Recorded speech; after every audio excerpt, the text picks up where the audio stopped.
So Franz, welcome to the show. Thanks for taking the time in these busy days. Thanks to being here. So, how are you today? Which works are you doing now in the vineyards? So today I didn't work in the vineyard. I tried to find my sheeps. We have some sheeps in the vineyards in the winter, and on the summer we put them on the side. And I'm trying to collect the small ones and get them out from the big ones. And in the vineyard we are starting to so we're cleaning the stems. So on the bottom of the vine. And we're taking some shoots off on the top of the vine. So we started with the green leaf work, you can say. Mm-hmm. And would you say that the vineyards are in healthy conditions, or? Considering the dry vintage, also the dry time until now, they're in healthy condition. Still, we see maybe already some signs that they are slowly feeling the dryness. For sure, wines have much longer time, the roots are deeper, but with a certain time there comes a moment when the wines also suffer. And this would be the question when this will happen. So at the moment everything looks good, but we had a very dry winter. You also had some frost damage? Very little. We had one vineyard on the bottom, we had some frost damage, but generally there is, I would say 98% of the vineyards are fine. Even the shoots looks good. Everything looks good. It looks like a big harvest. So we will have to look at this, that it doesn't get too much. But in the end, everything is fine at the moment.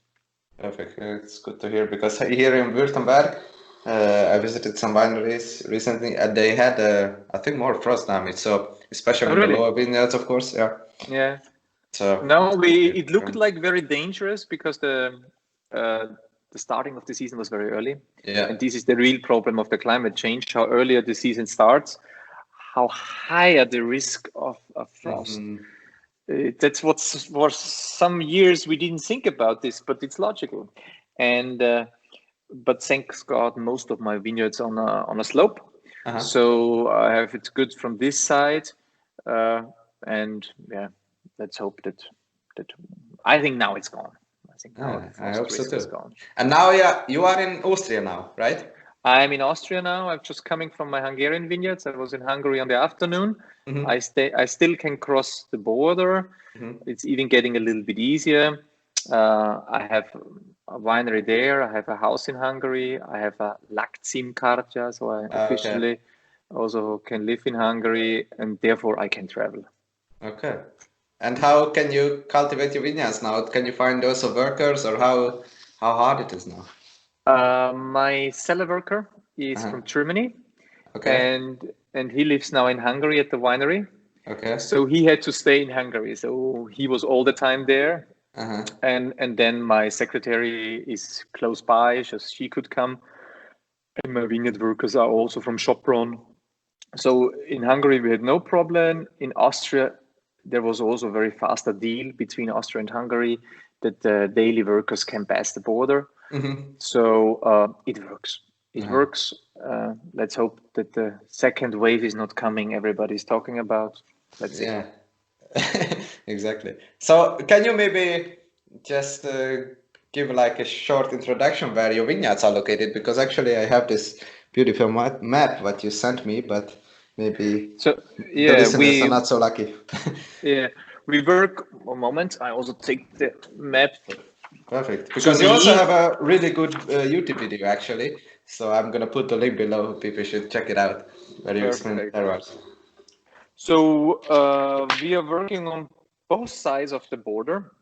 If people don't know this, Burgenland was part of Hungary until 1921. But in the Ödenburg-Sopron area, a German minority called the Bauzüchter were running the wines since 150, 200 years, the vineyards. And our family was in Horecsan, was a part of Hungary, but until 21 it was coming to Austria. So we have vineyards in the village of Horecsan, the Austrian side, where I grew up on the winery, and the vineyards are around the village. And when the border opened, my father was very curious. When you grow on the border to see what's over there.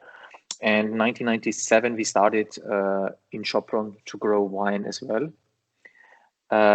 And we work mainly with Blaufränkisch on both sides of the borders. Geologically, it's like 3 different soils we have in this area, where in Sopron we have gneiss and mica schist, which is from the Alps, when the Alps build up. So it's a very hard stone, 340 million years old. Then we have in Ritzing, that's a neighbor village of Horejon, we have limestone. It's like 140 million years old. And then in Horejon, we have a younger soil. It's like a soil which was coming when the ocean left. And it's like about, let's say 10 million years old. So we have clay, loam, and gravel. That's the Horejon soils. That's the geologically part. For me, it's very interesting to work on both sides of the borders. I don't know if your listeners know, but if you think about burgenland, you only can explain burgenland over Hungary, because our history is written in Hungarian books. And when you drive every day over the border, like I do since 1999, you start to understand both sides, and it makes more sense for me, for my history part, to what I'm doing here and what could be our vision in our area. And just maybe about the climate. How is the climate there? Climate, generally, we have 2 climates coming in. So we have continental climate, so the Pannonian climate coming from the Hungarian side. That's the reason why around the lake we mainly have red wine varieties since the 60s, 70s. And then we also get a little bit of the Illyrian climate from Slovenia, Styria, up to Mittelburgenland.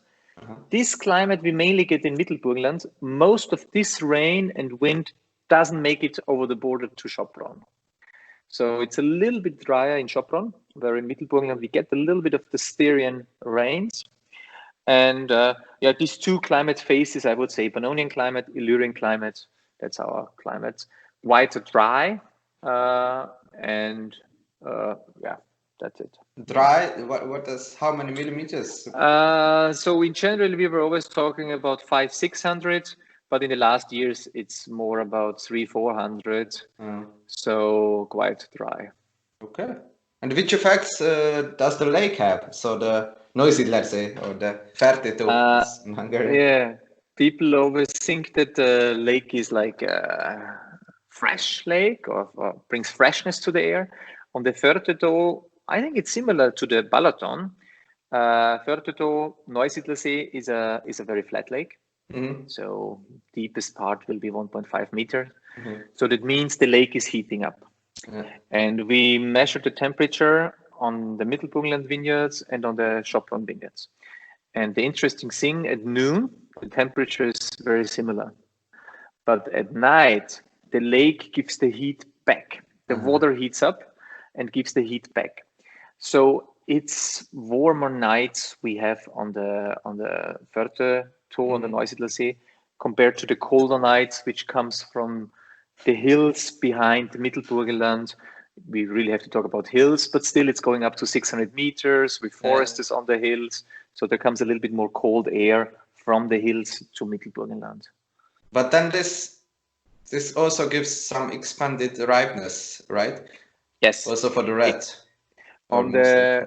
You have had both of my wines, and I generally feel that the wines from the lake, so from the Hungarian side, my Hungarian wines, always have a little bit more warmth in it, so more opened and warm, and where the Mittelburgenland wines are more on the acid side, so there's a very precise acid, and then the fruit very often tends to reduction, closes it down, because it's a little bit colder and a lot more clay in the soil, which makes this reduction. This is what I would say from the 2 wine styles. There is even more. It's not only the climate. For me, it's also interesting that I see the more and more how long I do it, how more I see the influence from the soil more. That I'm talking more about warm soils and cold soils. And my Hungarian, the Sopron soils are warm soils, gneiss and mica schist. So the water runs away, the stones heat up, so the stones stay warm. So even at night, the stones it's warm there, and you see it on the dry cover crops. Where on Mittelburgenland we have clay in the soil, so the clay still sucks the water up. Right? Sucks the water up, evaporation. It's still a little bit fresher and colder.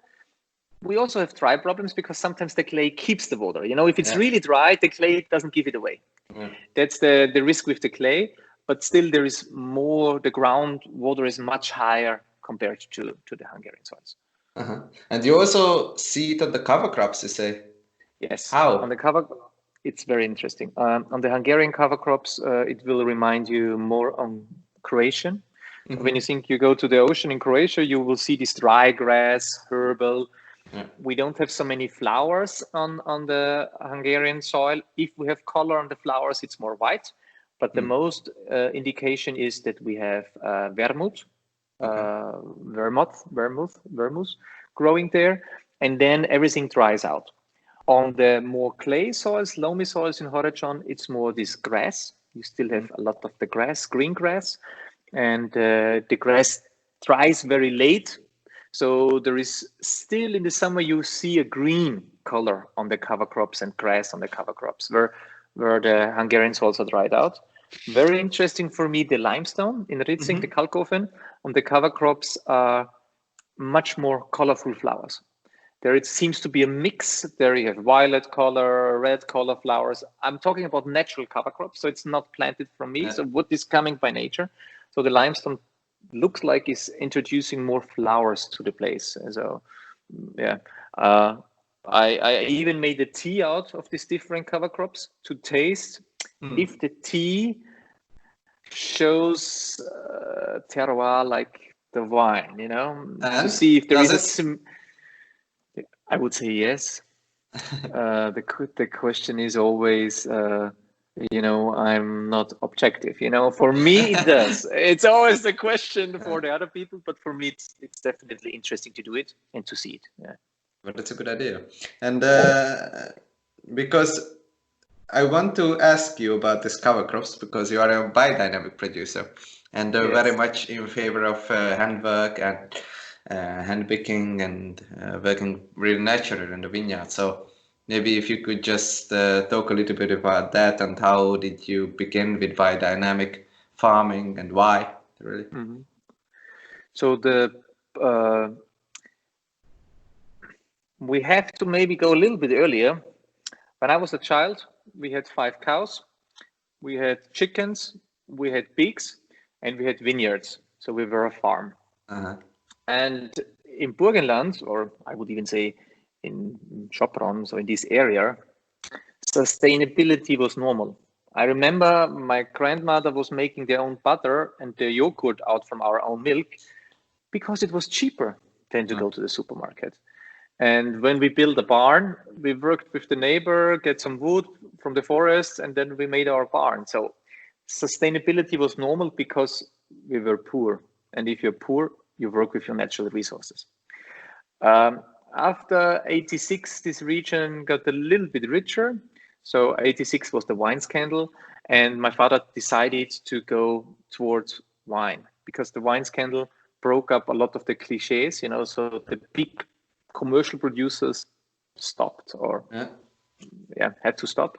And there was a new space for quality producers, and all Austria customers were looking into quality and not into mass production anymore. So it was actually a very good time to start with quality wine. So he was giving up the agriculture part. The cows went out. He built his first bigger cellar, and he was taking more care about the wine. And also started 91, 92 then to work with yeast. So I would say maybe we were not called biodynamic, but until 86 or until the 90s, really the whole region of Burgenland was sustainable, you know.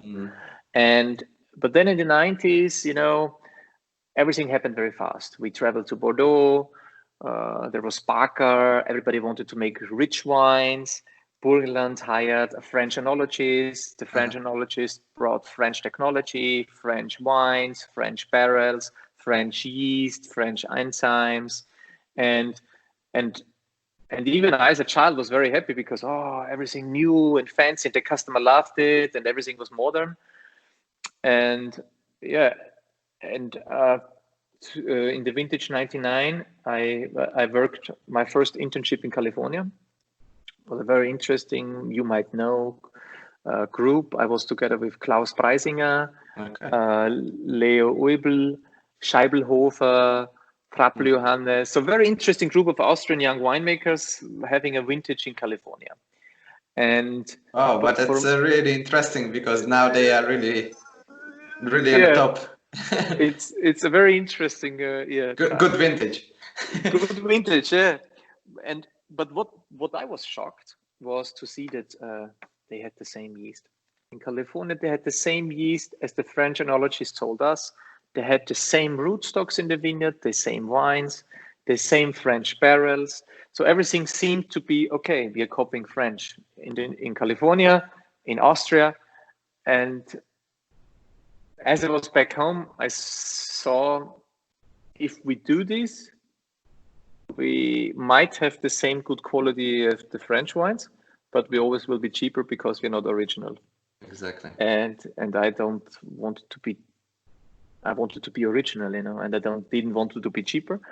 And so vintage 2000 was the first vintage where we decided we go spontaneous fermentation again. So after 9 years using yeast in the winery, we decided no, let's go spontaneous fermentation because it worked. My father always said it worked, and why not do it? And then we also stopped using enzymes, tannins. So until '99, we used quite a big range of modern enology. What was at this time allowed, nowadays even more allowed. And it worked quite well, vintage 2000. And we stayed on. And vintage 2002, I got a new problem. I got a problem in the vineyard on the Steiner, the wine you also tasted. I got the steels of the berries rotten. And it's a magnesium problem. The wines cannot take in the magnesium. So it's deficiency? Deficiency of magnesium. And I called back the French enologist. I said, please come by, have a look. And I also called my university professor and I said, please come down, help me. And they said, easy, magnesium. You have to give magnesium in the soil, but let's make an analyze. This vintage is gone anyhow, but for next vintage, give magnesium. Let's make an analyze. So we made an analyze from the leaves, and in the leaves, there was not enough magnesium. So we said, okay, we give this magnesium. And then the soil analyze 3 weeks later showed that there was too much magnesium in the soil. This face, what you have, I had the same face. What can be, And but they had a solution for it, and they said, it's okay, it can happen. The soil has magnesium, but the form of magnesium is not right, so the soil cannot eat the magnesium. So what we have to do, we give the magnesium over the leaves. So they suggested to spray magnesium 2 to 3 times on the leaves. And I said, how long? And they said, yeah, every year. And for me, this was not a solution. It seemed like a person cannot eat, and you give food over the blood, but it was no solution. And so vintage 2002 was the first year where we said, okay, we have to look deeper on our soil, what the problem is there. And we started to go into courses, soil courses. And soil courses at that time, you only could find in the organic world.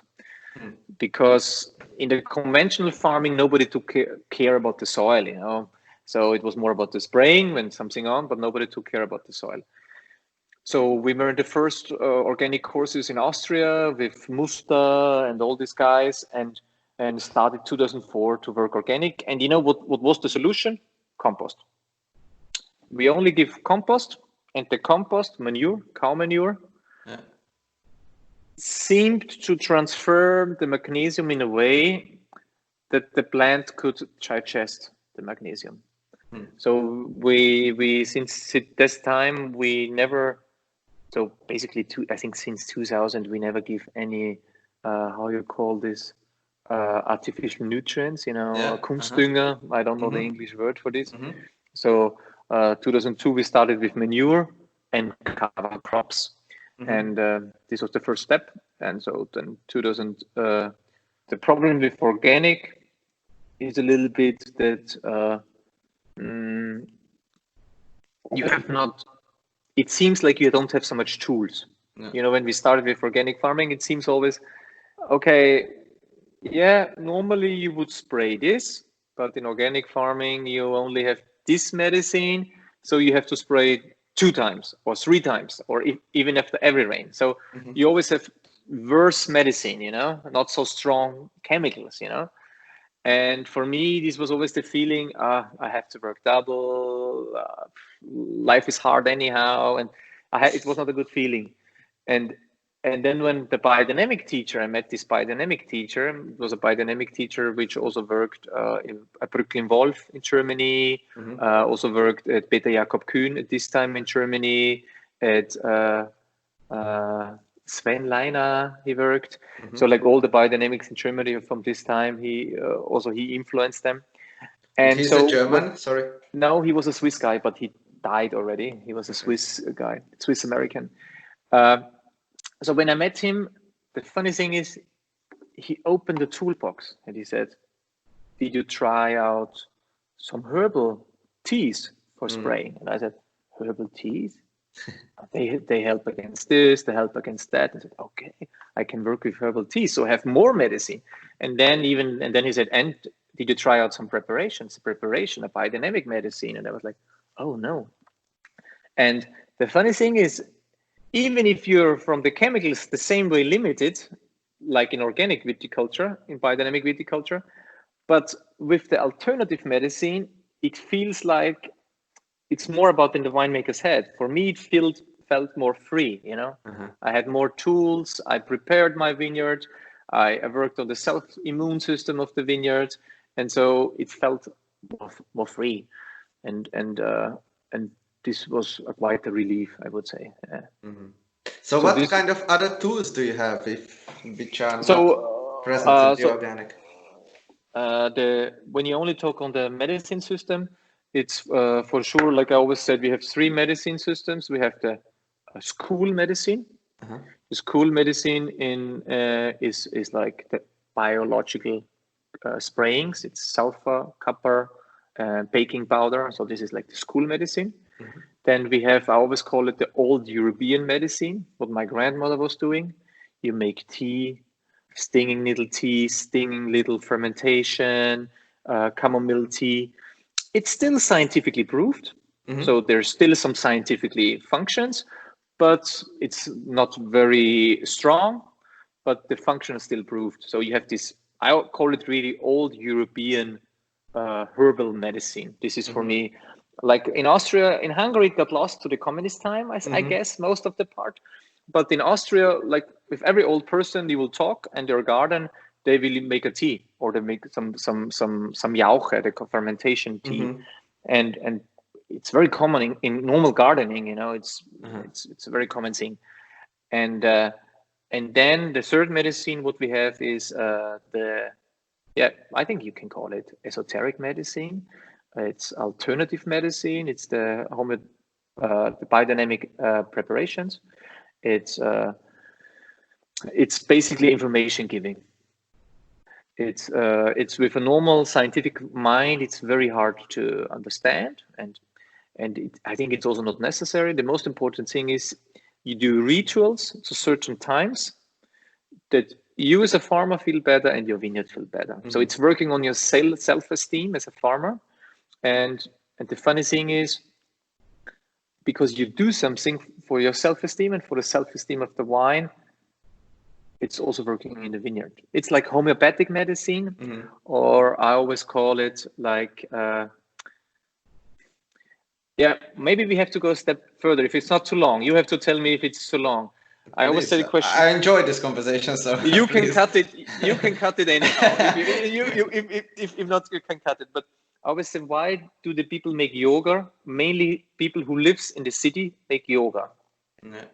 People who live on the countryside, I guess they don't make so much yoga. If people lose the connection to nature, people try to find the connection to nature. And this can be over alternative medicine, yoga, or other stuff. And a vineyard is a very similar system. When you think the nature is a very biodiverse system. But when we create a vineyard, it's a monoculture. Even an organic vineyard is a monoculture. Let's say 70% of the plant, or like the mass, will be grapes, and only 30% will be maybe cover crops. So it's not a permaculture, it's a monoculture. And so it's like people living in the city. So vineyards get sick. And it's very interesting when I have wines like Blaufränkisch growing in my garden, maybe out of 10 years, 2 years I have to spray. When I have my Blaufränkisch out in the vineyard, I have to spray out of 10 years, maybe 9. So 9 years it gets sick, in 1 year it wouldn't get sick. So what you can see here, the density of the plantation in a vineyard makes the whole population sick. It's like coronavirus. You know why the cities have the problem? Because it's the density of the living. You know, not enough space for the humankind. And why we have the coronavirus in these very bad working conditions, like the slaughterhouse, or in Austria, some other companies where they have very bad work surroundings, because it's how we treat the people, how they get sick. And in the vineyard, it's very similar. So, and now it's the question how you heal it. You know, I could make a permaculture, but the permaculture has one problem. I say it now, maybe it's bad for people, or maybe offending for people, but I would say living out of permaculture is only possible if you do teaching or showing your garden to customers or so on. So living out from the fruits of a permaculture, you cannot feed the family. Why? You know, because you don't, it's so much work. You cannot harvest so much that you still have something left over for selling. Maybe you could produce so much that you can make a living, but to selling or buying a car gets a problem. So when you do teaching of your permaculture, or you have guests watching your permaculture, then it's okay. So permaculture would be one option, or the other option is biodynamic medicine. If my vineyard gets sick, it's a question, how do I heal it? Do I heal it with alternative medicine, or do I heal it with school medicine? And the thing is, we still need school medicine. The question is, how far can we go with alternative medicine? And this is the interesting part, what biodynamic is asking, basically. How far, or it's basically a utopia. We're living in a dream that we won't need the school medicine anymore. But in reality, like I said, 9 out of 10 years, we still need school medicine. We still need the biological medicine in your vineyard. So it's still kind of a utopia, but we're definitely further than a conventional farmer who doesn't even use alternative medicine. So yeah, I think this is a very nice example. And I always say, you know, in the end of the day, for sure, I can have less plants, I can have trees. I'm planting some trees in the vineyards. I try to have less monoculture in the vineyards. But you come to a point where making out the living of a vineyard gets, for a family, gets tougher. And this is always the border, I would say, you know. When you can't feed your family anymore, there is a problem, you know. Then you have to change your system, your agriculture system, or you have to try to improve. And do you think it depends on the size as well? If biodynamic is working or feeding the family? Both. Biodynamic generally was started from the big farms. You must imagine when Steiner started this, the small farms were still very sustainable, but the big farms were already importing salpeter from Brazil. 1880, they started to import salpeter, which was the first artificial nutrients for the soil. So the yields skyrocket, you know. And so the big farms started already to see that they get problems. The soil quality goes down. So biodynamic started in the big farms, and biodynamic, there's no border on the size. You can make it on thousands hectares, on millions hectares. It's no border. Biodynamic works on all sizes. The question is just, you need a big human interface. You need thousands of people, I would say, or millions of people for a big scale. But it's possible. So biodynamic is not a size problem. Permaculture is a different story. I think permaculture is size-wise might be a different story, because there the human factor is even bigger in permaculture, the human work factor. So this works on bigger scales. On feeding the family. It's an interesting question. It's a very interesting question, especially in times of Corona we're having now. You know, to feed two people, like me and my wife, I don't need 20 hectares or 40 hectares. I need 5 hectares. But if I have my 15 employees to feed 15 employees and they feed the family, that's a different story. That's a different story. So, and now we come to the question, what is it? You know, who do I feed? Do I feed also my workers' family, or do I only feed my family? So it's not an easy task. So for me, sometimes it would be easier to be smaller and only feed my family. But there is the heritage of the family, you know. If your grandfather worked the vineyard, my father bought the vineyard, we build up something, so you feel committed, you know. That's something what's very different compared to the New World. In Europe, we feel committed to our soils. That's what the French call in the terroir. It's a human part, you know. Even if the climate changed, but this is your best vineyard of your family since generations, you will work your shit off to that it stays there and will give a good fruit, and you will change the agriculture system. Where very often in the New World, okay, then we go to another vineyard or we buy fruit. Mostly it's rented, everything is faster. People are used to switch villages, they're used to travel between cities. So it's the same in the wine, you know. Okay, then I sell the winery, I do something else, you know. So that's the commitment. That's also why we are faster or slower on some developments in Europe. Very often we have to keep our cultural heritage. It takes a lot of effort and our time. So we are much slower in developing new stuff and new technology, because to keep the heritage makes us a little bit slow. But yeah, that's being a European, it's part of our genes. Yeah, exactly. And just to keep the authenticity. And I really like the approach what you said about the New World winemakers, because somehow I get the feeling that, okay, I have a lot of money, or maybe I don't, but I get a credit, and then I buy a lot of vineyards, maybe in the middle of kind of nowhere where no one has planted ever before. And then I build a big winery, and I hope it's gonna work out, and I'm gonna spray everything to make it happen, and I'm gonna employ the cheapest stuff to take care of the plants who may have never worked in a vineyard, but just to make a commercially available wine, and not to create a heritage. And I know it's a great oversimplification, but that's maybe 80% of the producers, and also what maybe in our heads, also in our sommelier heads, and in our European winemaker heads, still alive. And I hope really that, and I see actually more of a development on this side, especially in the US, where more generational winemakers come along. But I think you're quite right. It's an oversimplification, you say, but there are people who really take they want to make the best wine. They take every effort and also every money, and maybe also they pay the people good. It's no worse. So they really do everything right, you could say. But then, for example, the trends changes, and the trend changes to be more lighter wines or acid wines. So they just give up the vineyard and say, "Oh, I'm going more to the coast. It's more steppe and it's colder." True. And this a European producer would never do. You know, you feel devoted to your land. You know, and there you also, it's really this family thing, I would guess. And this is one of the problems we're having a little bit in Hungary. Why it's slower developing, how everybody guessed from the wine culture. The communists did the same like the Americans. It sounds crazy, but in the end, they took everything away. Nothing belonged to anybody.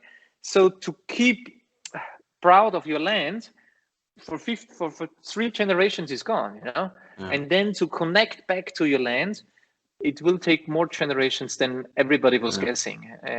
Yeah, I think so too.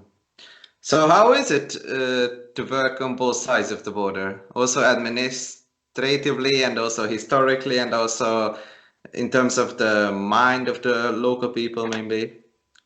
So administrative wise, you know, we come from one cultural heritage. We all come from the Count monarchy, and so there is always der Beamte, so the official state working person was always controlling, and so the Hungarians and the Austrians are always like, okay, we always like be brave and not make any problems to the state. So this is the similarities, but for example, Hungary is a very centralistic state. Everything comes from Budapest. Yeah. Even if they hate Kőszeg, they have some local authorities, but they don't have so big influence, you know.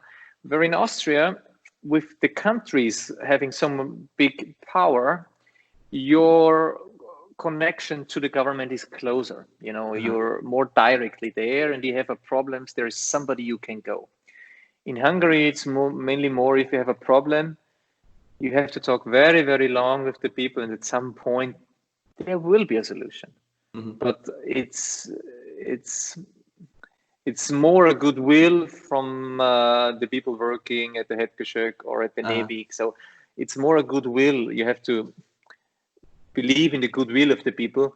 It's not that you can fight for the right to do some things. This is in Hungary a little bit harder.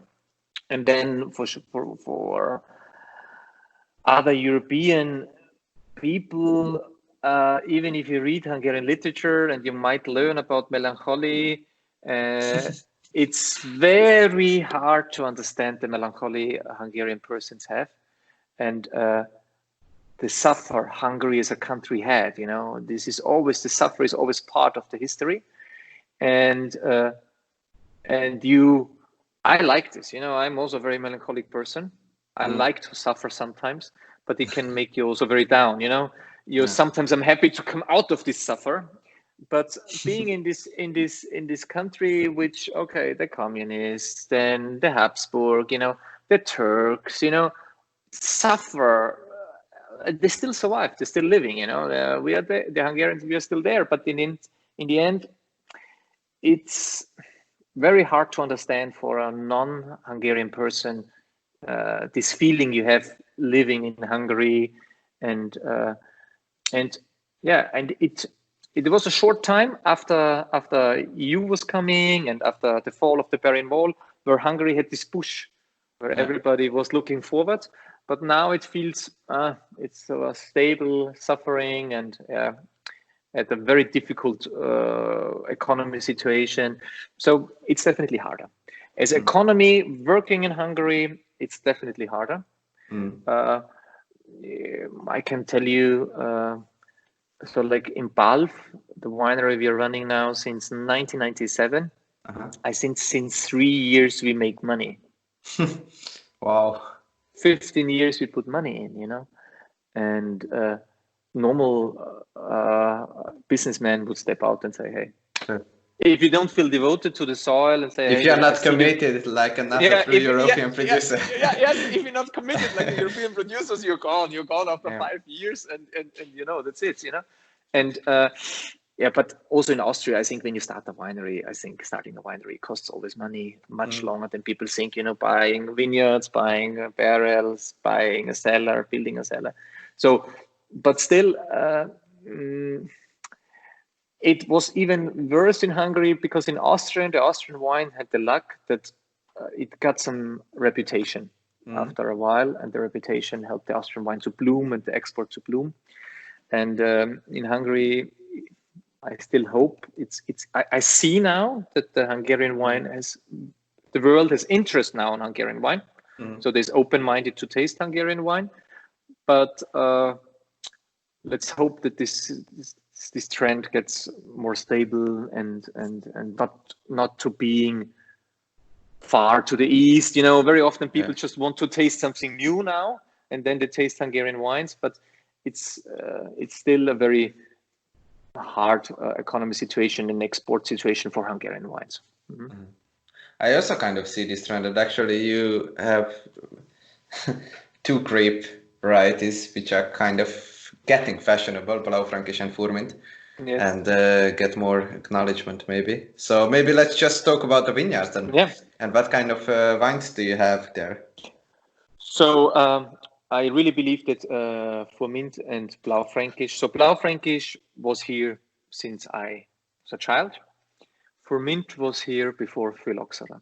Mm-hmm. Pre-Phylloxera, the Sopron history was a similar history to Tokai. We had this Ausbruch, what we have in Rust. So there was the Ödenburg Ausbruch, which was a sweet wine style where Furmint played the major role. Uh-huh. When Phylloxera hit in, first of all, German Riesling hit in. 1880, German Riesling was so strong on the world market that the Hungarian Ausbruch and the Hungarian sweet wines lost ground. And then sugar cane was coming. And then the sweet wine style kind of had a very hard time. And German Riesling skyrocketed. And this was 1880 around. And then Phylloxera was coming. And then people in Sopron said, okay, we go red wine, let's plant more Blaufränkisch, forget Kékfrankos, forget the Furmint. Mm-hmm. So this is why Furmint had declined after the last 100 years in the Sopron area and in the whole Burgenland area. Burgenland had 3,000 hectares of Furmint. And so I see Blaufränkisch as the red side of the area and Furmint as the white side.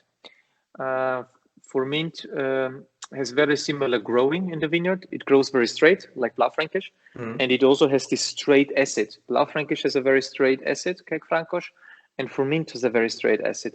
So in the wine and in the vineyard, they're very similar.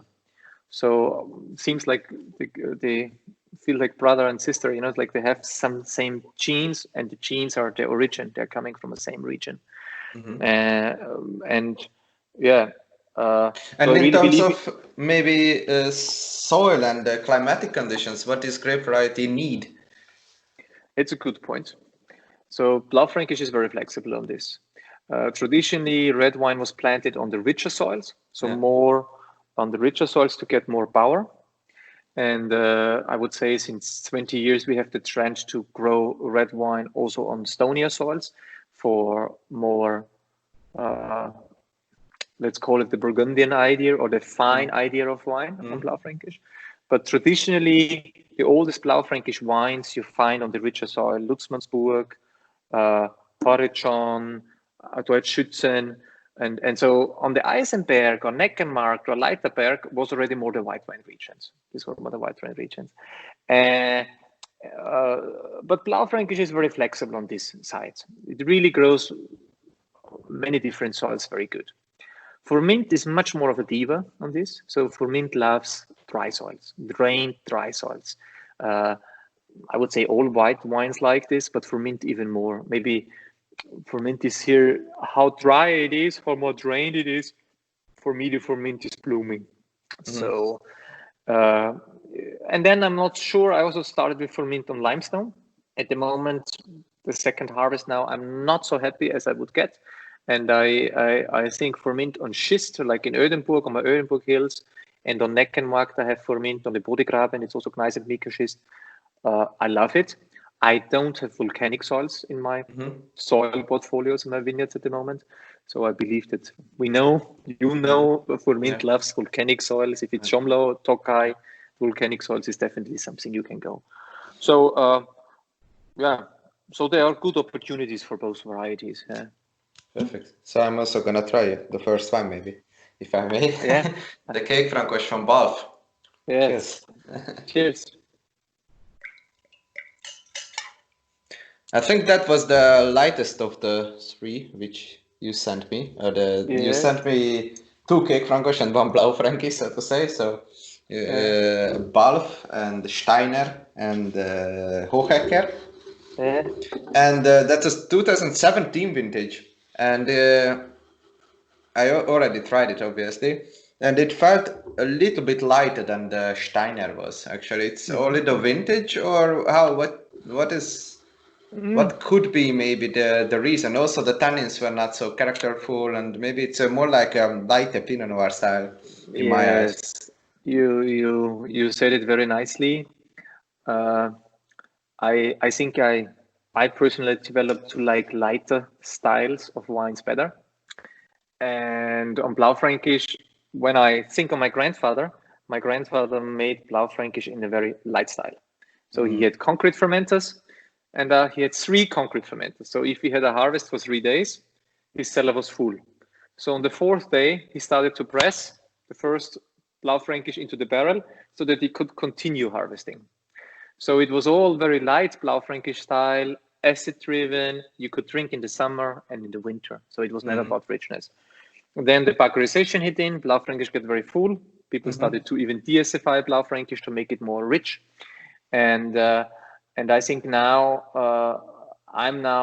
then Moritz, Roland Welig maybe had this second wave of Blaufränkisch. We've had good structure, not so much wood, but definitely a very structured wines as well. And I think I see Blaufränkisch more in my grandfather's tradition, and there it were still, you can say it's lighter.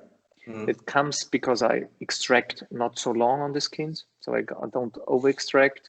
I don't push down every day, so it's like a very gentle extraction of the grapes. As I don't care about the color so much anymore, or I don't care at the color at all, so there is no need to over extract. And this gives it a little bit lighter approach.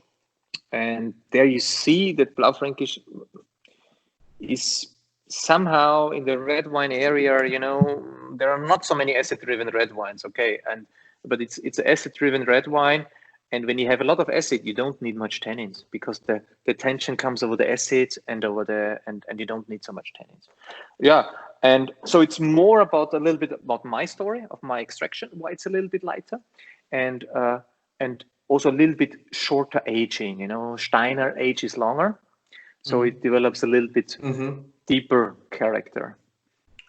So how many weeks of difference can we talk about in terms of Balf and Steiner? In the end, what's the big difference here on the Balf? There is also young vineyards inside. Okay. So it will be like 60% old vineyards and about 40% young vineyards. So the young vineyards give a more fruity expression, not so deep expression. The young vineyards might have also a higher yield.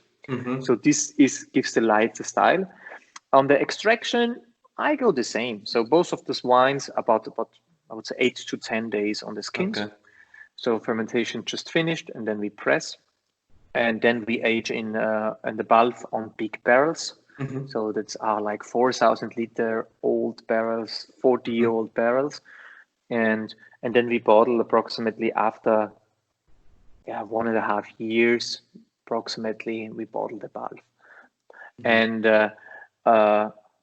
so it's a little bit lighter when you go on the Steiner. Steiner stays maybe 2 years in the barrel. Steiner from the other parts, I wouldn't say there is a big difference. So for the fermentation and it's very similar, 8 to 10 days also on the Steiner. That's very similar. And what was the difference between 17 and 16 in terms of vintage? It's very interesting. 17 was a little bit more average. 16 was a little bit more on the spicy cold side. And 17 was a little bit richer, so you also had fruit besides the spices. So for me, it was very, very happy. You had a good acid, but you also had enough sugar, so it was a very balanced vintage, you could say. In 16, for example, you needed very good soils. 16 was more the vintage where you need a very drained soil, a very warm soil, where 16 worked beautiful. On richer soil, 16 was more difficult.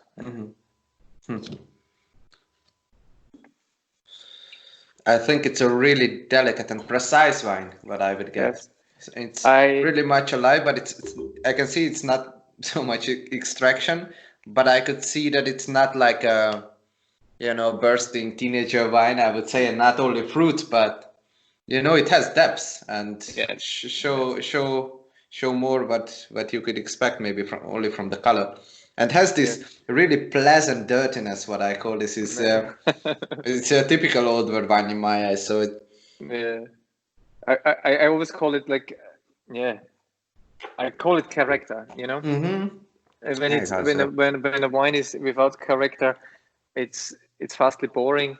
Very often people, or not very often, sometimes people come to me and say, "Oh, I want a very fruity wine," and then I say, "Yeah, if you want a very fruity wine, go to the supermarket. In the lowest shelf, the cheapest wine will have the much fruit." Exactly. If fruit would be a quality, it's like sharpness with pictures. You know, if you make pictures and the only quality would be if the picture is sharp, you can have it's to make a good picture is a different story. And with wine, it's the same. And I think also this old world view, or also, I guess, not that I know why, but Weninger wines have a certain style, you know. It's our cellar, it's our personality. I don't know, you know, it's like you can call this lightly dirtiness or cellar or herbal spice. Maybe it's this low use of sulfur, what we do, you know. They get style or character. And I think this is what you feel. For me, it's very interesting. I had it on Sunday. No, I had it on Friday, and now I have it again in the glass. And for me, it's very interesting. When you open it fresh, it feels richer.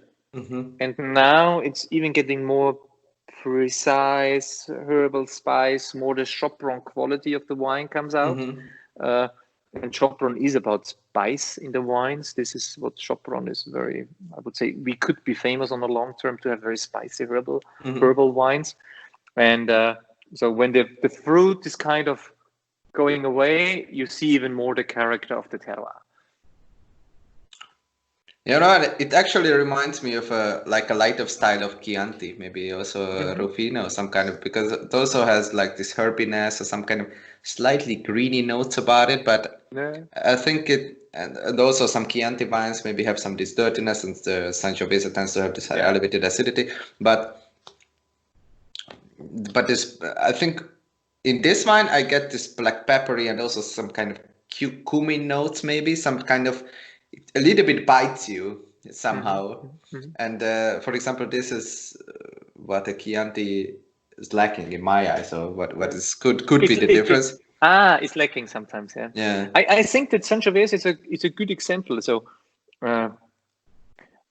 Sangiovese is also not a heavy red wine. It has high acid, and my opinion, the best Sangioveses are made in big barrels. Generally all acid-driven red wine varieties are better in big barrels. I think so. And that's very interesting. Even for me, if I go to Barolo, I like the more traditional styles. So if you have higher acid, I think the bigger barrel is the better option. And And why do you think it is? I don't know. It's a good question. So with the extraction, I think I know. With the extraction, is like, you know, if you have a lot of acid on a white wine, people never complain the acid. Very rarely they complain the acid. On the red wine, on Blaufränkisch, like I remember from when most of the people who drink rich red wines have problem with the acid on Blaufränkisch. And so it's kind of wine you have to educate the people through. And it's mainly because acid and tannins are fighting. So if you have acid and tannins in your mouth, they're a push, you know. And so I think on the acid-driven wines, you can go lower with the extraction.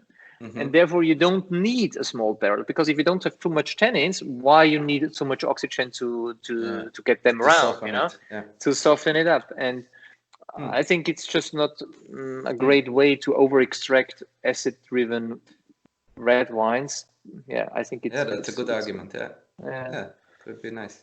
I actually, you know, what do you usually eat with Kékfrankos? It's also a good question.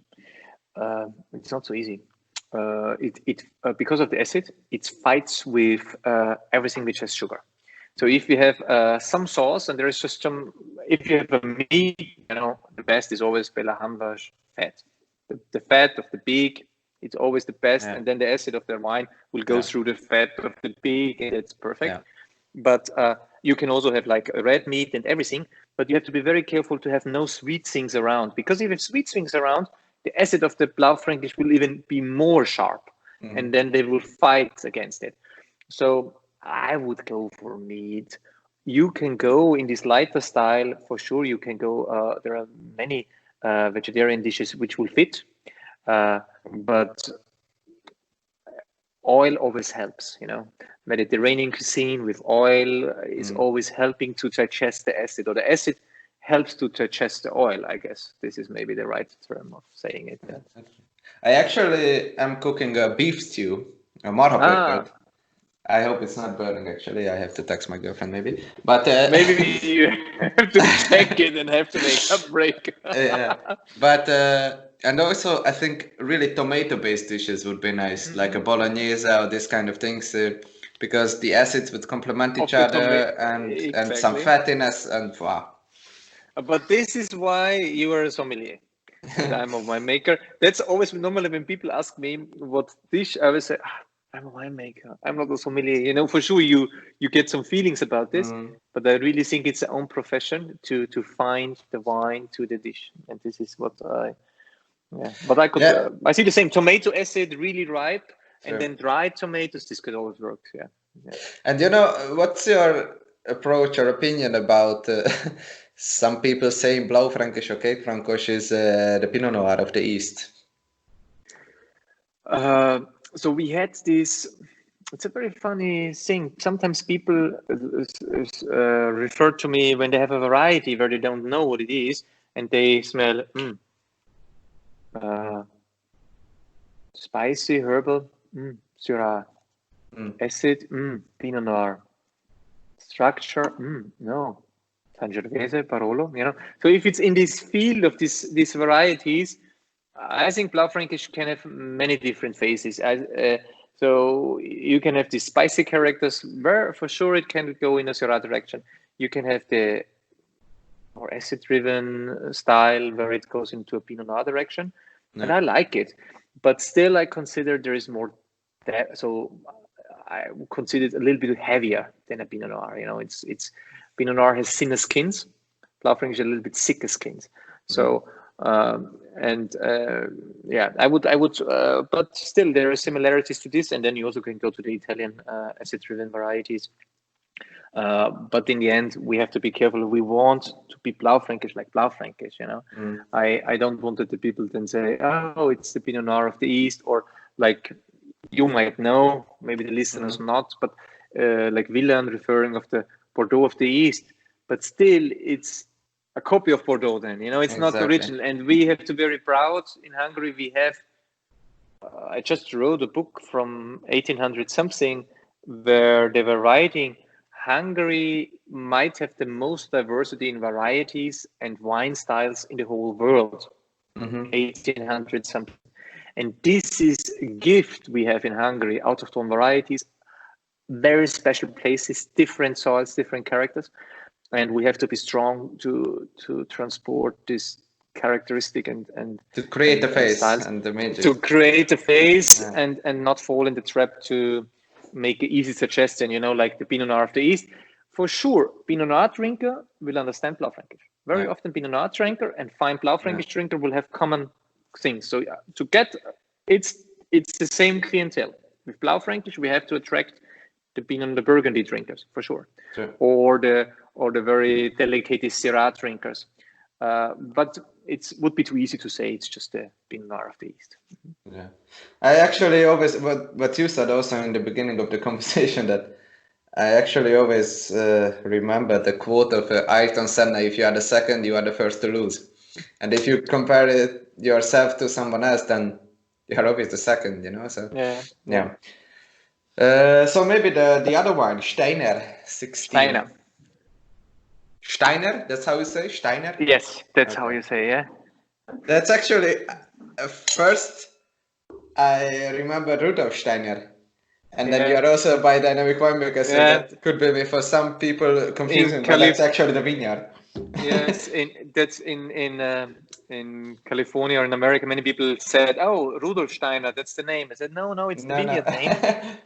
And the vineyard name is way older than Rudolf Steiner. Steiner was in the Sopron papers since 1680, and it was since 1680 they had the first certification of the Hungarian vineyards, you could say. You must imagine 100 years in front of Burgundy, 200 years in front of Bordeaux, the Hungarian certificate, the vineyards. And Steiner, I guess it was coming more from these German terms of stones, and that there are a lot of stones. For sure, Rudolf Steiner was living in Wiener Neustadt, so it was also a family name in this area. So you also could think it's a family name. But I see when you go into place, you see the stones.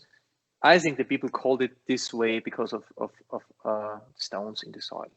Yeah, because Stein means stone. Yeah. Stone, exactly. And so, how is the stone or Stein there, and what makes this terroir really characterful and different? This was the reason why we bought the vineyard in Sopron. When you drive from Burgenland to the Steiner or to Sopron, you drive after Sopron up to a hill. This hill is about 400 meters high. And then when you drive down on the hill, there comes the Steiner vineyard. And in front of you is the Fertő, the Neusiedl Sea. And your question reminds me always on a friend of mine in the area of Sopron, where he asked me once, Franz, why is the Steiner better for Blaufränkisch or for wine than the other vineyards? You know, he had a vineyard, a more loamy vineyard, like some Austrian vineyards we have in Horizon, and he had a Blaufränkisch there and a Blaufränkisch on the Steiner. And I gave him one answer, and I said, which vineyard do you like to work? And he said, oh, it's very logically in the Steiner, because you have this view, you see the lake, you see this, you see whole Burgenland. You see the lake up to Bratislava, you see, this the wind turbines of the Austrian side, and on the Hungarian side, you must imagine that the lake has no, the reed is a very nature protected area. So the reed is very deep and it's a really nature reservoir. So it's a very strong impact on your place. So I believe that all great vineyards in the world, they have one thing in common. If you visit them, they are beautiful places. They might have very different soils. They might have very different climates. But if you as a human standing there and looking at the place, you say, wow. And this is also how I buy vineyards. If I feel, wow, this is a place where I want to sit, make a picnic, I want to drink a bottle of wine, I would like to work here in the vineyard, then this is a vineyard you buy. If there's a highway across or if there's an electricity line across, you won't do this, Yeah. And on Steiner is such a place.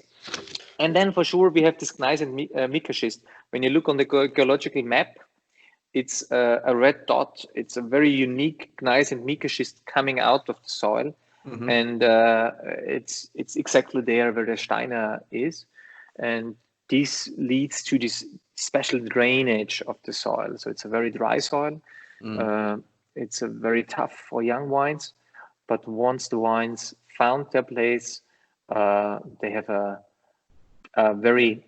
they grow very slow. They're very skinny. They're very sporty. They're like running a marathon, but they grow in a very special place. Yeah. And this makes it so special for me. And it's always the herbal qualities I like about in the wine. The herbal qualities, the spices. This is always what for me makes this place very interesting. And also you said in Steiner you have older vines, right? Yes. This is a plantation planted 1964. So it was in the middle of the communist time. And it was planted already for the Russian tractor. So it's my farthest spacing vineyard. We are talking about 3.20 meters. And so from all the circumstances in a French term of wine quality vineyard, you would say, what is this, not 1 meter by 1 meter. Yeah. It was on one wire system, this Oh. hanging system. We cultivated back, but still, it's a very far spacing. But yeah, it's still in this dry vintage. For example, now, if you look on the Steiner place, the wines are looking beautiful. It's a very nice green of the leaves, not dark green, not light green, exactly the right green. I can't tell you if it's the old wines on itself or how the wines interact with the soil. It's just special every year. Mm. How would you describe this wine if you are drinking that now? I don't know which wines you're drinking now. Now, I don't have it open now, but how I describe Steiner always is even the bulb is coming also to a kind of ascete, to a very, very precise person. For me, the Steiner is the most precision I have. It's always the most focused, terroir-driven wine. There is no bling about fruit. There is no richness or body or fat around the body. It's a very skinny person, but the muscles he has, they are very, it's a marathon runner. It's not a bodybuilder. It's a marathon runner. And this is what the wines are doing there. They're running a marathon every year because the roots have to fight for the water and the nutrients. And the wine shows like this. I think it's a long runner, very interesting. When I open old Steiners, so like really 20-year-old Steiners, they are always very precise. There is not reduction, there is not oxidation. For a certain time, they tend to be more oxidative. It's always kind of the Steiner terroir, but the oxidation there is always the herbs, the herbal and the spice. And it has nothing to do with oxidation of nuts or honey oxidation. It's always oxidation of the herbal or spicy quality of oxidation. So, but it's definitely more on the open side. It's never closed, I would say, but very spicy and herbal. Yeah, this is my description, but you're the sommelier. You have to tell me now. I also just recently recorded a video, but now I get.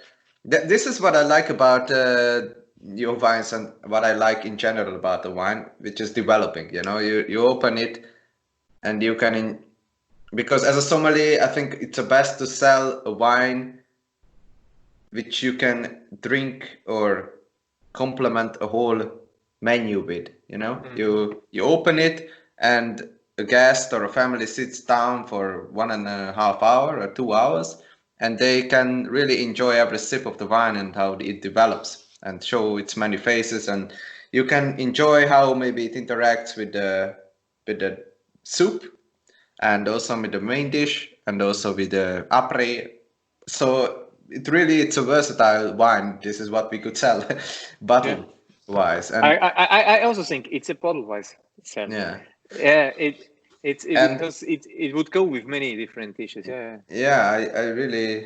can really relate to that, and I think this wine has already shown much more flavors than maybe an hour ago. So now I actually get more of this. When you open a dry tomato, this antipasti things. I think it's mostly dried in oil. Exactly, and I think it's more oregano or this kind of. But now I get really this kind of aromas, but also this kind of sage. So this really this tea kind of direction. But before I got really this more on the black fruit side. So really this plummy, almost the jammy side, dark cherry. So this kind of black currant but really a lot of spiciness, earthiness, a lot more secondary, tertiary, so it's really this developing flavor. So really, really complex wine. It's just a pleasure to sip on this. And it doesn't get boring. I think when you are such wines which you sell by the bottle or you drink the whole evening, the wines have to show these different faces. True. And I always consider it's like a person, when you get this wine on the bottle and you're sitting there with a family, it's like you're inviting another person into the table, and the person is talking with you the whole night. And Steiner is definitely a wine which is not, it's not loud. So it's not a person who is speaking very loudly, but it is always something to say. It's the whole night. It will tell you something or open up new conversations, a conversation starter, maybe. And also it's alive. So that's what I feel about this wine. That it's a typical term where people always make fun about, because I think this is the best term you can use for biodynamic wines, for such wines, that they are alive, you know. But sometimes the normal wine world is saying, what does it mean alive, you know? But this is, like you described it, it's developing in the glass, in the bottle. It has a life, and it's changing, you know. And I really nowadays, I believe that it is life. I figured out if a wine is in very cold temperature, you freeze a wine, then all the microbes are dead. So the wine is dead. If you sterile filter wine, all the microbes are gone. Wine is dead. So such wines can only age in one direction, you know. They maybe you can stabilize them, but they go down. And for me, the most interesting thing was like, and nowadays I also believe it, low sulfur wines or even unsulfured wines can hold the longest. I didn't believe for a long time, as I was coming out from a normal wine education, but I had I had tasted unsulfured wines after 10, 15 years. And I really believe nowadays you keep some part of the microbes, yeast, bacteria in the bottle alive. There's no filtration, there is no sulfur. And so the wine might have, it sounds maybe not good, but it will be some micro living fermentations. Maybe you don't see the CO2, but there is still something going on. And this something going on keeps the wine alive. And for sure, we always learn in school, no, it's the worst thing you can have to have re-fermentations. But it's not a re-fermentation. It's just some activity where wine is changing, you know. And like a person. Like a person. I had these wines with wines of Pierre Rovenoy, and it was, for me it was like so alive. This is the dream for me, to make wines which are very alive. This is what I try to achieve. And because we should, I think, mention that this is almost no added sulfur, like 10 milligrams or something like this. Yes, exactly. So all my winemaking is very similar on this. I only need sulfur for bottling. Until the bottling, the winemaking is without sulfur, but only for Kékfrankos and Furmint.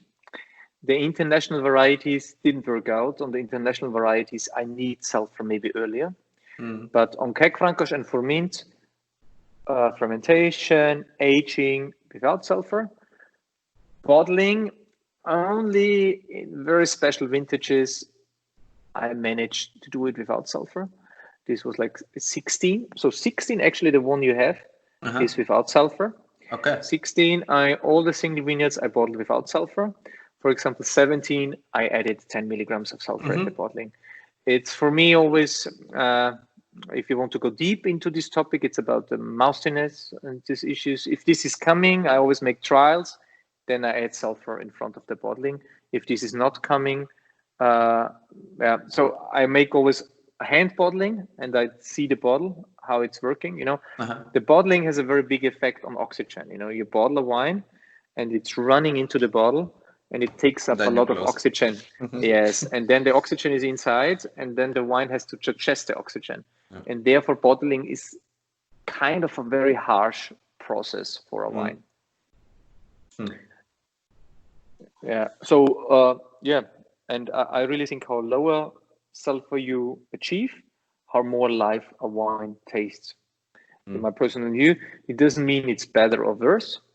Life wines need very qualified audience. So I need the sommeliers. I need the sommeliers who train the customers. I need the wine shop, the small wine shop, who's very close to the customers, because these wines need attention. You know, they are not easy sales. These wines are They meet the right person at the right stage of their wine development, and then they fall in love. But if you reach a new wine drinker who is on fruit with such a wine, they have nothing. They will not know what it is. They will not find the reality. So that's where we need the sommelier, and this wine is definitely a gastronomic wine, I would say. I think so too, yeah, for sure. And maybe just to go back to this approach that you have, unfined, unfiltered, low sulfur, so that maybe for some people also noticed that they may be the definition of a natural wine, which is kind of a trend now, or getting more maybe popular. So what's your take on that, and what's your approach? It's a good question, maybe I sound like an old person now, but I was growing up in Burgenland, where maybe we would call 90% of the wines natural wines, where wine making was just normal, you smashed it, there was no yeast. So I think in Burgenland before 86 or 88, there was no yeast. And maybe these big wineries had it, but they disappeared through the wine scandal. So it was a very natural approach. And then this industrialization happened. And this industrialization of wine is basically going faster and faster. And for me, long time, I didn't understand the term natural wine, as wine is a cultured product. It's a culture. It's a product of the place where we humans interact with nature. It has nothing to do with nature. Nature is a forest. In a nature, I go hunting and collecting. Farming has nothing to do with nature. If we farm, maybe we can copy part of the nature, or we can see the function of nature and try to achieve this in our culture, if it's a permaculture or whatever farming we do. But it's not nature. If we humans interact, it's not. It's if we hunt. Okay, if we humans are part of the nature, you can say this cultivation is part of a nature. But still, all the wine we were used to drink, it's about culture. It's about culture. So, but how strong an industry develops into industrialization, how more people searching for real values. You saw it on the beer or on the bread, on beer, the craft breweries hit in because, Heineken was like everywhere. They owned all the breweries, the Brauunion, and all the beer was getting very similar. So people had enough, and they were searching for real beer. So basically, the term craft beer was coming up, and they made it beer, which is different, not pasteurized in the bottle and so on. Or with bread, the bread was so industrialized. Bread is nowadays made in Slovakia, and then they make these small rollings, so the small bread, and then they just bring it to the supermarket, and the supermarket just bake it up.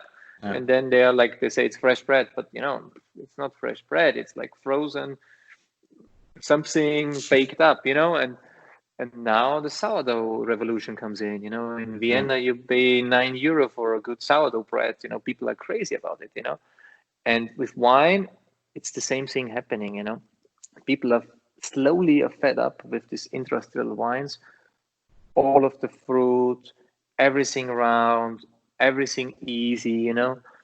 It's not a character. Wines have no character, these industrial wines, and people searching for real wines.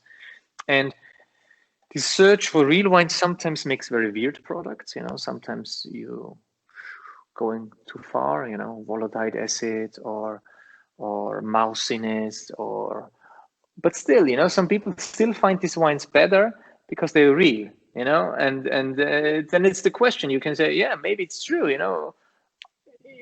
In reality, maybe I like to drink more a volatile wine than I drink an industrial wine, because I know it's real, Yeah. But for me, there is a personal border. If I cannot empty the bottle, for me, it's not a good wine. So this is my personal approach. And so that's why this natural wine term was coming in.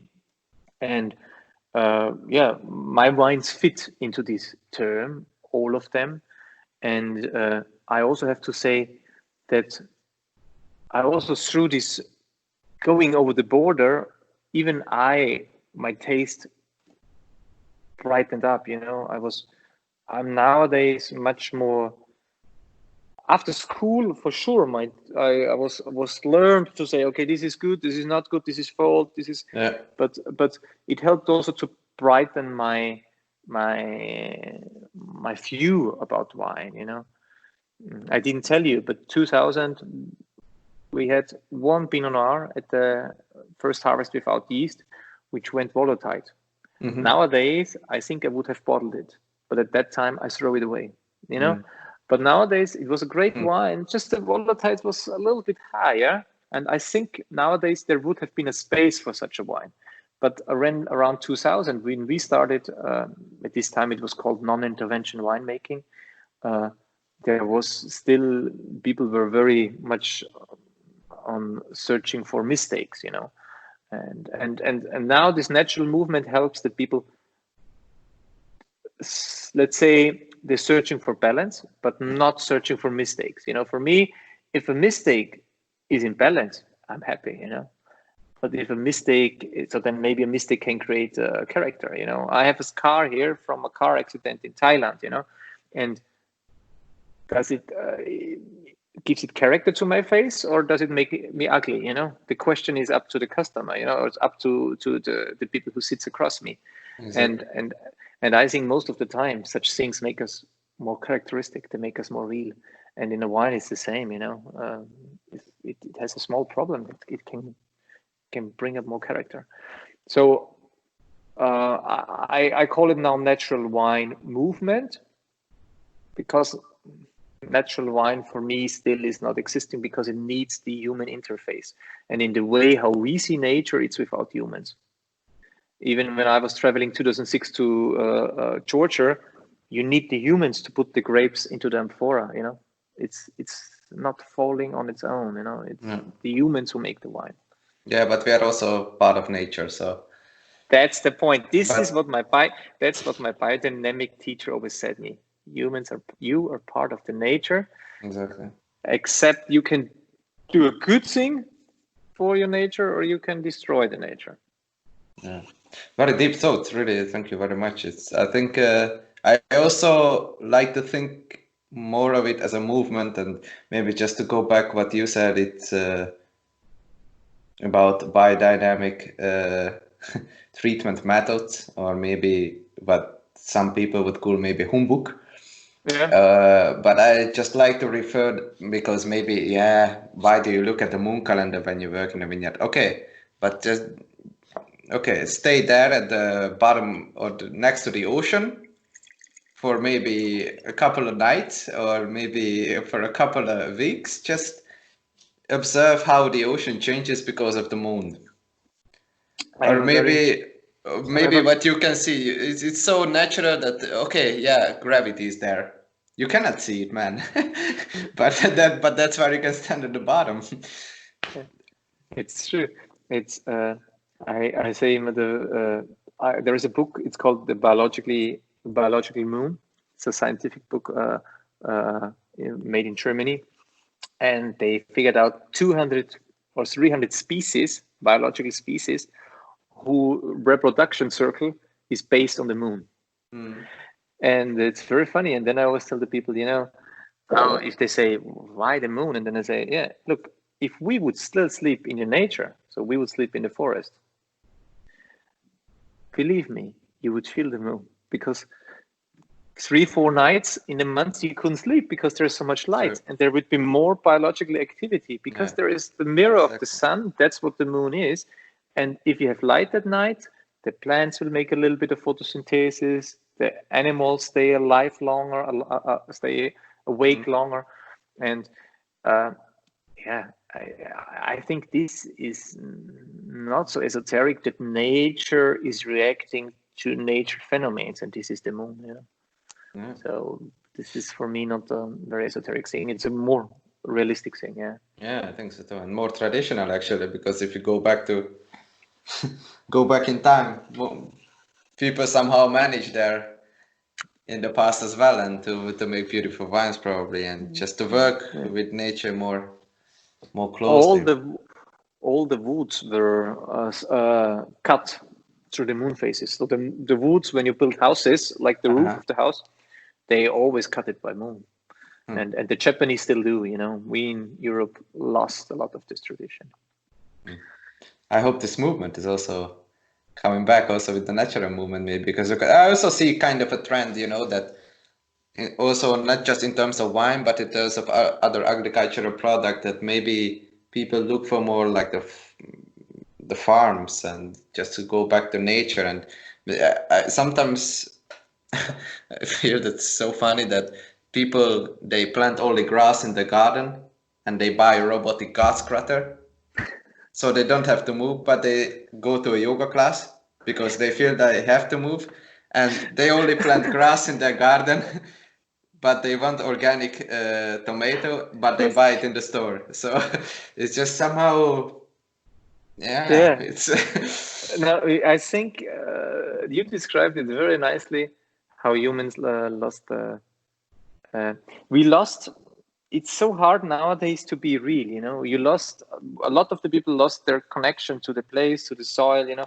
They want the garden to look like, or the grass to look like a golf green, you know. It's like, hey, nature was never like this. There are flowers and plants and but it's just so very difficult in this time we're living, you know. This specialization, only knowing your special topic, you know. So it's very, very hard to get an idea of the whole thing. And what you described is just the real problem, you know.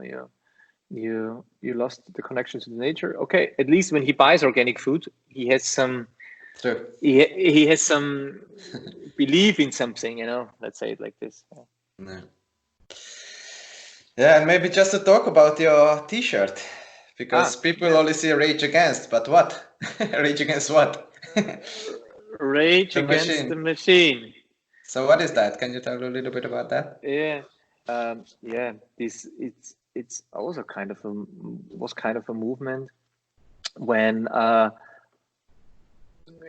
in Austria, you know, when I was always talking about wine, I always said, oh, we are kind of the best agriculture. We are a step ahead, you know. We sell our product and we have our customer for it. But in reality, what's happening, this industrialization of agriculture is also happening in wine, you know. And in Austria, I don't know how it is in Hungary. We see more machines also in Hungary. But in Austria, there was a big spread or a big rise on harvest machines, you know. The reality is, since 20 years, there is not really an increase in wine prices. So since we have in the European Union the euro, we had a step increase. But since 20 years, if you look at inflation and the real values, the wine price is the same. So basically, the wineries make less money than 15 years ago. So one way to fight this is to mechanize. So this is what's happening now. People buying harvest machines to be more, produce cheaper, basically, produce wine in a cheaper way. But why I was coming up with this movement was more about my son was started to go into school, and they had a kind of an extern lesson, and the lesson was about wine harvest. So they went out for an hour to make hand harvest, and then they went out to watch a harvest machine. And after that, they made such posters and with the pictures, and they said, oh, this is time of the past, hand harvest, time of the future, harvest machine. And for me, it struck me. First of all, it's I grew up hand harvesting. I remember after school, during harvest time, my parents were in the school. So what we did, we stepped on the bike and we had to follow to this vineyard where they were harvesting. And then we were sitting around the vineyard or helping and waiting until they were finished and could go home. And for sure, at this time, I hated it, but it made something to me. Being out in the vineyard, have to be out in the vineyard, have to be out in the nature, taking care about nature, harvesting your fruits, makes you responsible for something or gives you an idea of your life, you know. And the harvest machine is just against this culture idea of wine growing, you know. and therefore I had the feeling I have to do something against. I have to get the people or the farmers more aware. Maybe technically the wine harvest machine can do the same things as nowadays as the hand harvest, but in reality it's not about technical issues, it's more about culture issues. In which world we want to live? Do we want to live in a village where at harvest time people are harvesting outside, singing in the vineyards, having lunch in the vineyard, having a bobguias, and then drinking a bottle of wine and having a good time and telling stories and having a culture of once in a year making a hard work at a harvest? Or do we want to live in a world where the robots, or maybe now still the drivers, are driving up machines which smashing down the grapes? Yeah, I don't know. I want to live in the other world, and that's the question what we farmers should ask ourselves, where we want to be. So I think it's the thing is more to we farmers have to decide in which world we want to work for the future. You know, do we want to live in a world where everything is made by machines, or do we like this cultural approach of making a harvest and getting your hands dirty and harvest your fruit, where you worked your whole year hard to achieve it? And I think it's really a question of ideas, what we humans want to be in the future. Yeah, this is why it struck me so hard, and I didn't do much. You know, we designed this logo with my brother-in-law. So my wife's brother is a graphic designer. We designed the logo. I sent the logo to some friends winemakers, and they said, if you want to use it, just put your name on. Let's make a harvest T-shirt. And it was very interesting. It was shared like hell in social media, and people loved it. And I think in November we sold more T-shirts than wine. so it was like really a kind of a phenomenon. So people really it hits the nerve. Let's say this. Yeah, I think because it has a deeper meaning, and also the whole hour or hour and a half, I don't know how long did we talk. I think a wine could be so much more than just an agricultural product, and also it has a deep historical, especially in Europe, and deep historical meaning, and also a sense of place, and also how people live and work on their land and on their heritage, what you said. So, and this is what you said, how people live and work, you know. And in a wine village, shouldn't be normal that once a year people come together to make a harvest. True. And it's in our hands. I think we can decide how we want to be the future. And I decided for my winery, a very clear path. I want to stay in this tradition. And, you know, I'm not small, you know, we're having altogether 50 hectares. So 24 and 26. So it's not a small estate. It's a lot of stress and hard work. But, you know, after 1 month, you're over this harvest, you know, you made it, you know, you did something, you know, you achieved something. And this is a feeling I don't want to miss. True. And also, so I just finished another glass from Steiner, and you know, actually, winemaking, I think, is really an art form, and I think wine lovers and we sommeliers in particular try to find always words to describe something that is meant to feel, I think, also in a wine. And it's kind of foolish somehow if you think about it, like identify certain volatile sulfur compounds and medium plus acidity. Sure, it helps also to identify a wine and to describe, but somehow but coming to art, maybe try to remember your point. But coming to art, it would be like, okay, which technique he used, which color he used, so you can identify. Maybe he's from this area, he's from this reason, maybe he's from this time. Yeah, it helps. It can help. Yeah. But I think you're right. On the end, the feeling is maybe how does the whole art feels on you is more important than the color he used, you know? Exactly. And it's more like analyze, like, who am I to analyze a Mona Lisa, you know? It's like, you have to get it or you don't. And I think your wines are to get. And they just, we opened 2 wines yesterday, and one of them was the Steiner. And I think there are wines you don't have to drink you don't have to eat anything with it, and it just somehow nourishes your mind and your thoughts, and not just around wine, but it's just somehow a nourishment for the soul as well. So, I think then a wine made it, you know. Then mm-hmm. we're, like you said, on the art point, you know, if the art is changing your perspective of life and maybe the room in where you're living and the art is hanging in, and when a wine can achieve this, that the communication on the table or the interaction on the table or the interaction at the night is different one because the wine take a part or made it more interesting, then it's really art. I still think that wine is a middle thing, so it's also sometimes just to be it's actually the nice thing, you know. It's also something just to drink, and it can be something to think. And who more than yeah, I think really the philosophy of wine from Bela Hamish was the first book where when you read it, you understand, you know, how he sees it, and it seems very clear, but it's not. You know, it's not very clear that there's a wine you drink alone on the nut tree, and there is a wine you drink at the wedding. You know, but in the end, it's true. You know, a sandy wine you will drink in various circumstances, and some wines, and the Steiner is one of the wines you might drink for yourself. You don't need a food. You drink it for yourself or for your with your people you're around, but it's you don't need something with it. Yeah.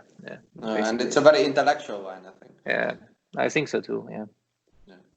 So, Franz, really, thank you very much for your thoughts and your deep, meaningful,